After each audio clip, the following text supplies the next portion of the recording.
Poor Ewing, what the hell happened to you? Oh no. Why'd you gotta do him dirty like that? Oh. Oh. Oh no. Yo.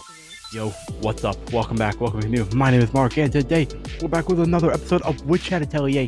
This is the season finale, aka episode 13. And of course, if you want to see my reaction to it, which I highly recommend, it's really good, go check out the Patreon in the description down below. The link will take you directly to the reaction.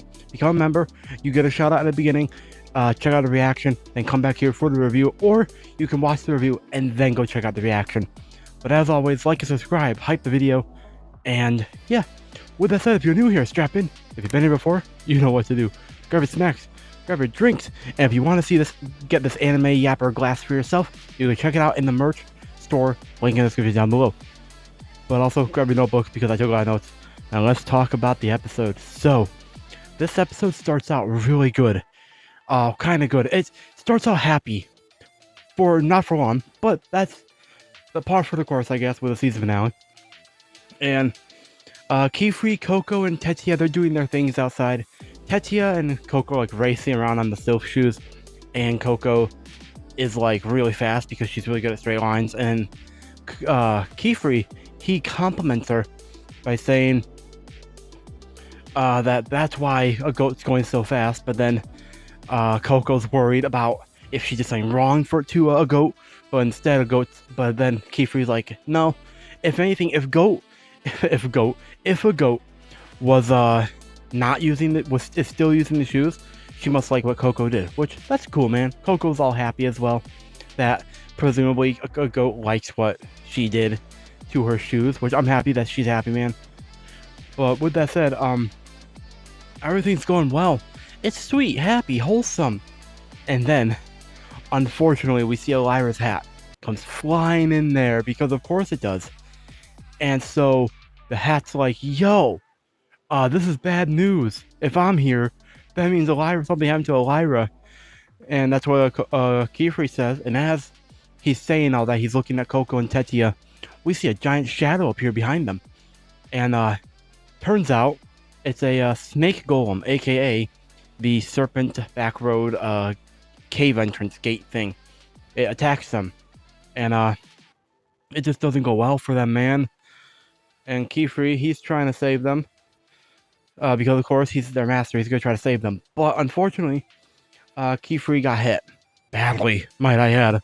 It did not look good for him.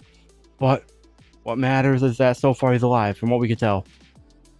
And so moving on from that, a goat, Riche and Uni are running from the brim cap, and Uni had the great idea, genuinely a great idea, to hide them in the shadows.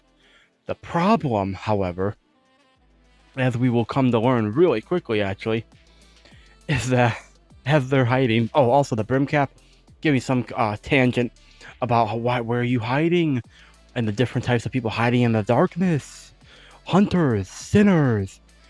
And unfortunately for our trio, the Murphons noticed that Uni was a human. They caused a scene. They stopped them, kind of, but they caused a scene nonetheless. And unfortunately, the floating brim cap has an eye in the cap. Very creepy. I don't like it at all, man. And the brim cap says, "You're not hunters hiding in the shadows. I'm the hunter." Like, it's trying to sound cool and all that, but it's a floating cap, man. There's only so much you can do or say to make yourself sound cool as a floating cloak. I almost said floating corpse. As a floating cloak and a cap. There's only so much you can do to make yourself sound cool. It kind of worked, kind of didn't. But moving on. The brim cap's like, I have an idea. Doesn't say it. Doesn't actually say this, but I'm monologuing for it. The brim cap's like, yo, I have an idea. I'm going to do this. Opens up the cloak thing, then uses a bunch of air to try to suck them all away, pull them into like a vortex of air. Uni almost gets pulled away. Gotta add that. But luckily, Riche comes in with the save. which is cool. And so they escape for now, but eventually they run out of they're starting to run out of ideas. But then the goat's like, oh, we'll copy the master, not master, Elira, the proctor. We'll copy her. And so a goat comes with the idea to freeze the path and then tells them it's faster to slide on it than run, which fair enough, very much fair enough. And Riche makes a like a sled of sorts as well, which fair enough, man, pretty cool. And so they're going fast now, sliding down. It actually looks a lot of fun, dangerous but a lot of fun. And Uni's like, yo, Riche, make some wind. But then Riche's like, I can't, I don't know that many spells. But then, not even hesitating, just moving on from that, what she said, Yuna's like, here, use my notepad, spell notepad round thing, whatever it's called. I don't remember what it's called, honestly. Notepad. And it's a sweet moment where Uni's like, it'll help you. And he's blushing, and it's just so sweet. It's really nice to see Uni grow into his own person throughout the last episode and a half. It's just really nice to see it. And where are we? But then, as they're going through it, a goat they're being chased. A goat is thinking about, why us? Why during our test? Our big day. Her big day, she should say. Why during my big day, my test? Then she has a thought. And she puts two and two together. That this is all happening because Coco's around them. And obviously we can't blame Coco per se, but technically it is Coco's fault, if we're being completely honest here. And the goat remembers that because she remembers Tetia saying the same thing during the dragon stuff. And a goat's like, here's an idea. She pushes off the sled, turns around, looks at the brim cap where it's coming from, and yells that the outsider, Coco, is no longer with us. That she, the Nice Morales captured her. They erased her memory and sent her back to her village. And honestly, she sounds convincing. That's the thing. A goat genuinely sounds convincing, and she would be convincing if we, the viewers, didn't know that the brim cap had already seen Coco, or heard her, I should say. I don't know if they actually saw her, but earlier, before they went in there, like, we saw it. We know. But it was a convincing story. But unfortunately, the brim cap was not happy with that, man, and grabs a goat, traps her even, and then I'm gonna paraphrase because I didn't write the whole thing down, but the brim cap basically goes on a giant monologue about forbidden spells, forbidden magic, all that stuff, while also going on about about trying to convert all three of them to joining the brim caps. And the way they do it is by telling them that they are, and I'm saying they because I actually don't know the gender of this brim cap. I mean, we know Riche said he, I'm pretty sure, but the voice to me it sounded neutral. So until someone that's actually like knows for certain tells me, I'm just gonna assume it's they don't have a gender. It's a lot easier. But they tell the kids each thing that they want to hear. Like, it basically tries to appeal to their desires and fears by like talking about instant growth through forbidden magic, and how they can like go, and how like Riche, she can stay a kid forever, makes that she's a kid forever. And then Uni, how he like doesn't have to be afraid of to use his spells and stuff like that. Like they're trying to appeal to them, and also calls the pointed caps of today cowards, afraid of their own magic. Which it's less that they're afraid of their own magic, and more that they're just upholding the rules, stifling rules, as the brim cap calls them.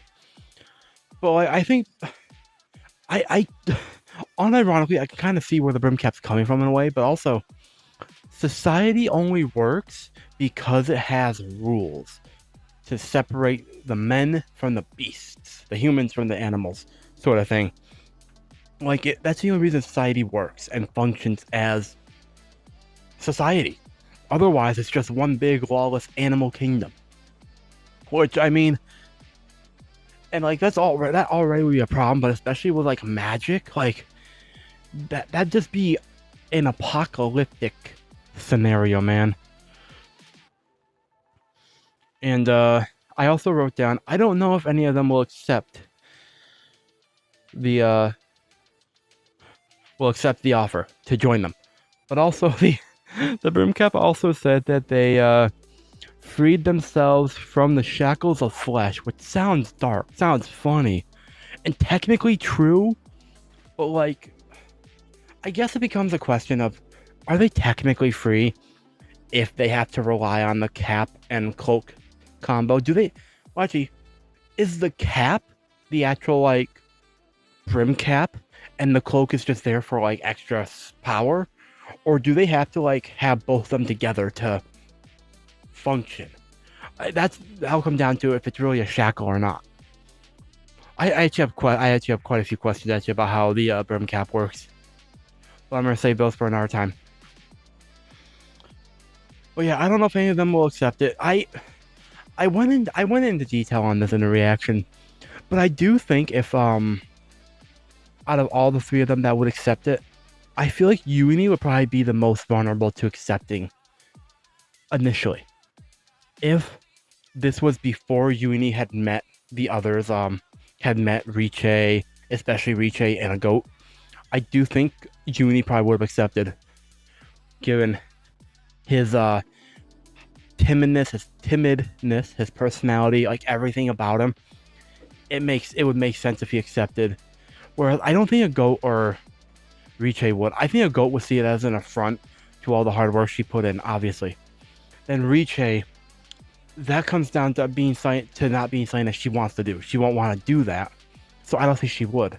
But also another more base reason I don't think they would is because they have friends, they have people that they can rely on. Whereas with Yumi, up until now, I don't know if he had other like apprentices that he worked with that he like was taught alongside. But he probably didn't have anyone else, if we're being honest here. So like, I wouldn't blame him if he had said yes to escape the mundanity of this life. But meanwhile, where are we? I have so much stuff that I've written down. Oh yeah. So, a goat, she's still captured. The Brim Cap is planning on using the goat as a bargaining chip to be like, yo, if I break you, essentially, then and offer the tool to your salvation to Coco, she'll accept. Will she accept? And honestly, I've had this conversation before. I had this earlier on in an earlier review. But I do think Coco, under the right circumstances, would accept the Brim Cap's help, even now, honestly. Especially because we know Coco's a selfless person. Very selfless. Like, we know that she would help anyone if she could. But also, as I mentioned before, and I'll mention this again, all the Brim Caps would really have to do, get her alone, and then offer to save her mother. I genuinely think under the right circumstances, she would say yes. And it probably wouldn't have to be that big of circumstances. Just mention that at a precise moment when she's not 100% like confident in herself, and that's how they could turn her. I think obviously if I were Coco, I'd be like, do it halfway first. Prove it like halfway, not full way, because that wouldn't be fair. That wouldn't be a fair deal. But if they do it halfway, prove it, and then she says yes, they do it the rest of the way as a proof of concept that they can at least do it. From there, they can move on. Anyways, that doesn't matter. I do think Coco would accept the tool necessary to save a goat at this point, if that happened. And the Brim Cap was going to. We also learned that the Brim Cap was going to tattoo in blood a seal on a goat, which a goat she didn't want to have. She's like, no, that'll take away everything that I've done. Don't do that. I still haven't proven myself to them. But as like they're starting to draw the blood, like dig into her skin and all that. But luckily, Riche comes in, knocks out the floor underneath them, and they fall. She sends out a rope of some kind and saves a goat. And then, as we learn, unfortunately, what happened is that they worked together. I knew immediately this wasn't gonna work because the Brimcap's been flying the entire fucking time, bro. We've seen the Brimcap just flying. I don't know why they thought that would work, but again, they are kids. And like it did work, to be fair. It did work because they're separated. But now, as we learn what happened, it was Uni. He was underneath the floor and like he busted it open so they'd all fall. Meanwhile, we go to a Uni. He's like, wow, I did it. He's so happy. And it's so wholesome and happy how he's like, I can do it. I believe in myself. I can be useful to them. Then we even get to see him having a little inner like monologue or dream about potentially telling his master he's not helpless anymore. And it's just so sweet, so wholesome and precious, only to be destroyed by him getting captured. Not his fault, to be fair, but him getting captured by the Brimcap. And so now the Brimcap's like, let's see what happens if I do this sort of thing. And Uni, he's like saying, help me, as he's being covered up completely in darkness in the cloak.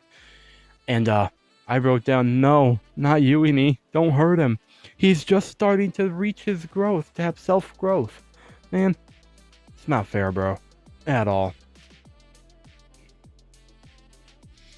And so as we learn, they're calling for Uni, and Uni's there, in a way.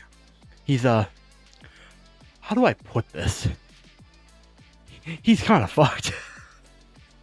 They kind of fucked. He kind of got fucked up. We see him being like turning into an eldritch wolf. I wrote that down. An eldritch wolf. I thought at first it'd be a werewolf, but no, it's just turning into an eldritch wolf made out of like shadows and stuff.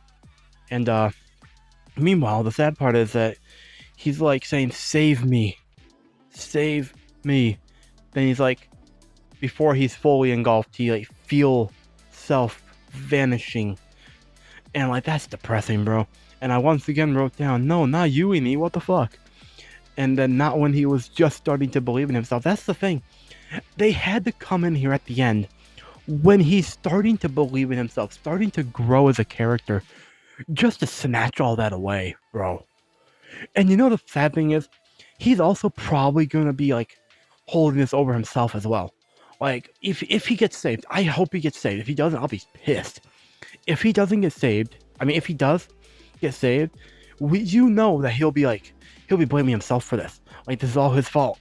If he was stronger, he'd be getting down on himself, and all the progress we made would probably be set back by quite a bit, bro. Which sucks, man. And so it turns out Riche is pissed. She's very, very pissed, bro. And it's not every day you see Riche be like pissed. Like we saw her upset, but we haven't seen her pissed, bro. And she says, "Put him back, bring him back, save him," to the Brimcap who's there. But then the Brimcap is just like, "Go ahead, be my guest, save him." And that's the weird thing here. Something was off about that interaction with the Brimcap being like, "Go ahead, be my guest, save him." Cause the Brimcap was too chill about it. Not too chill, too casual about "go ahead, save him." So there's something up. I think, and I wrote this down, I think that to save him, they're gonna have to use forbidden magic. And so it'll come down to a question of use forbidden magic to save him or not, sort of thing. And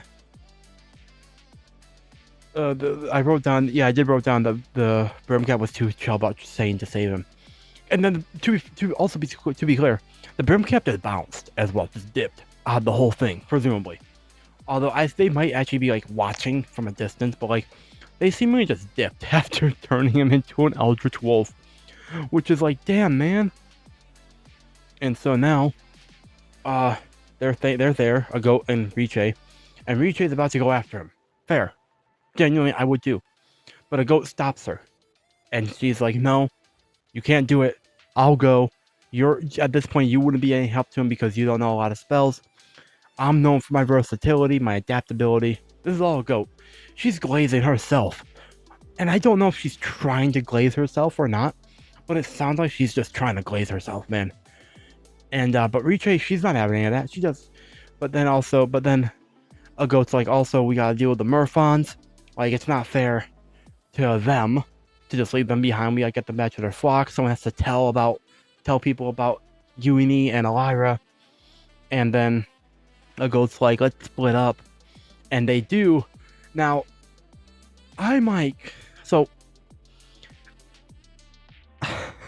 am I the only one when this was suggested who had a sinking feeling / vibe that a goat might just end up killing Uini? I can't be the only one that thinks that, right?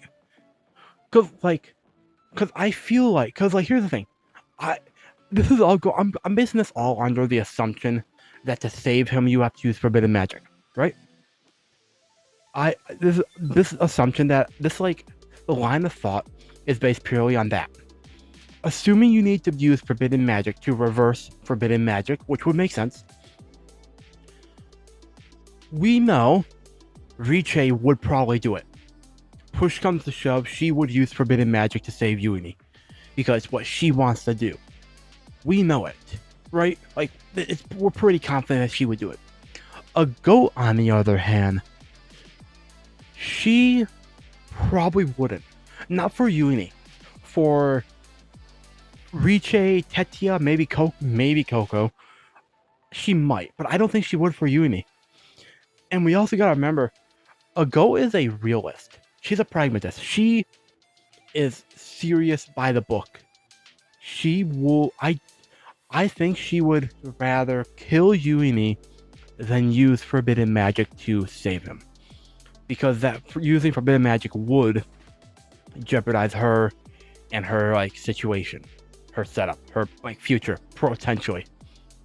And so I will be right back. Apologies, I am back. Apologies for that.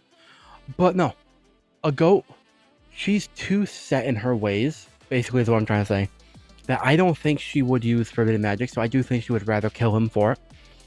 And I hope that's not the case, because I really like Uini.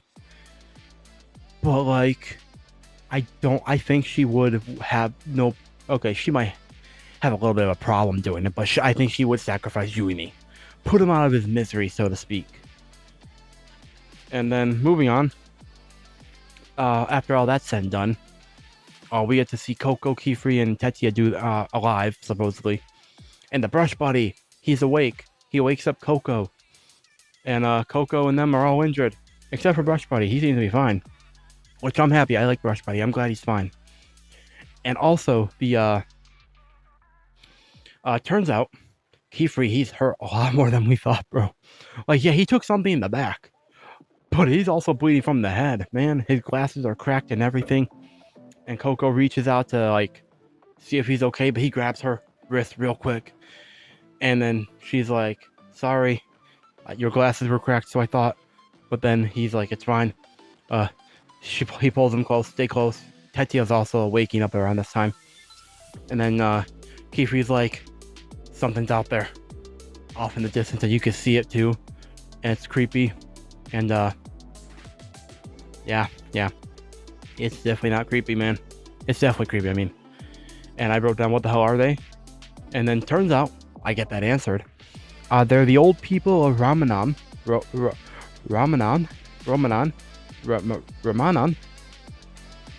that were transformed alive into gold decorations. And unfortunately for us, and how coincidental, they hate witches. It's so unfortunate that they hate witches, man. But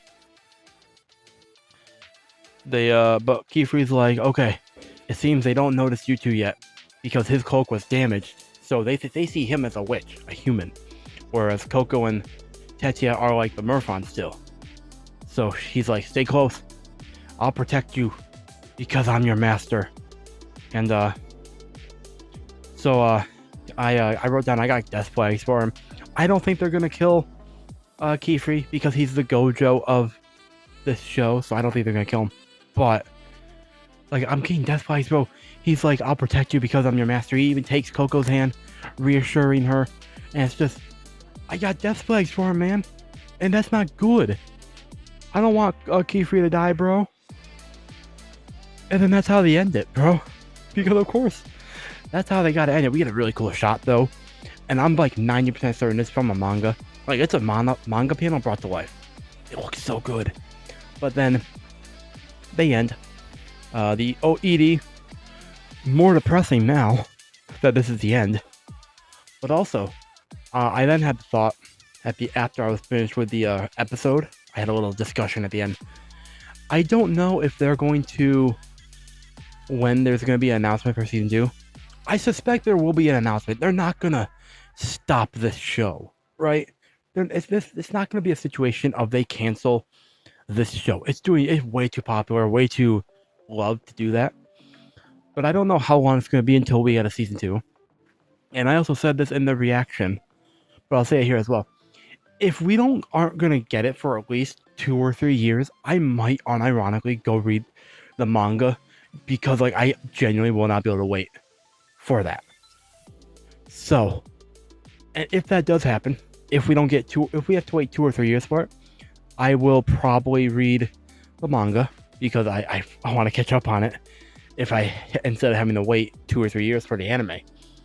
And then I will react to it again here when season 2 returns as a manga reader, because like, I'm not opposed to the idea of reacting to something that you've like read the source material for, because it's always a interesting experience to see how they adapt something from a manga or written material to animation, like the voice acting, how it sounds compared to reading it, like the effects, like the art style, like all that. It's always interesting to see that. So I've never been against that. In fact, there is an anime coming out at some point. I don't know when it's actually going to release. It might be this October or later on, but it's based on a Korean. I'm going on a tangent here. Based on a Korean manhwa. It's called Elexid, and I am fully caught up on it, on the source material, the story. Really good. Highly recommend it. But I plan on reacting to it, the anime, when it comes out too, as a source reader, because I want to see how well they adapt it. So it could be the same thing here with season 2 of Atelier, depending on when we get season 2. Again, if we get it like within a year, I'll probably be able to wait. But if it's like after more than a year and a half or 2 years or higher, that's when it becomes a little iffy for me. But time will tell. I will probably keep you all posted on Patreon if you check it out over there. But yeah, let me know your thoughts on the comments down below. Seriously, this was a really good show. I'm glad I checked it out. I am a little bitter about the show though. If only because, and technically it's not the show's fault, but if you've been following for a while, I have computer problems. My computer no longer works, so I'm saving it for a laptop to continue doing proper reactions like I was before. But my computer got to the point it did and was pushed over the edge, I think, to unusable now without... If I wanted to like fix it, it cost me way too much because I have to replace so many parts compared to just getting a laptop, trying to save for that. But it pushed over the edge because I was reacting to episode 1 and 2 of Atelier. Halfway through episode 2, that's when my computer went down completely.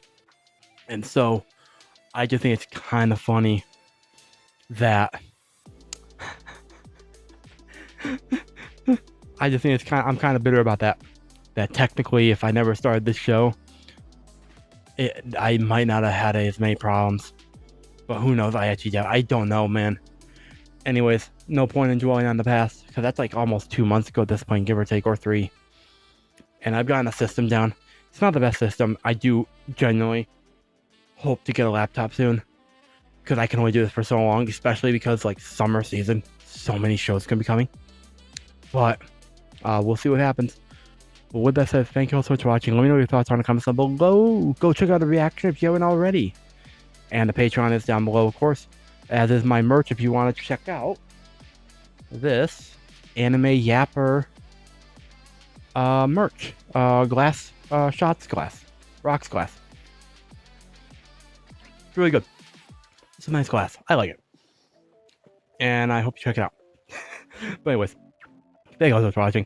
And until next time, like, subscribe, do all the good jazz. And until next time, my name is Mark. Never stop being yourself. Stay safer than I. We'll see all you incredible people in the very next video.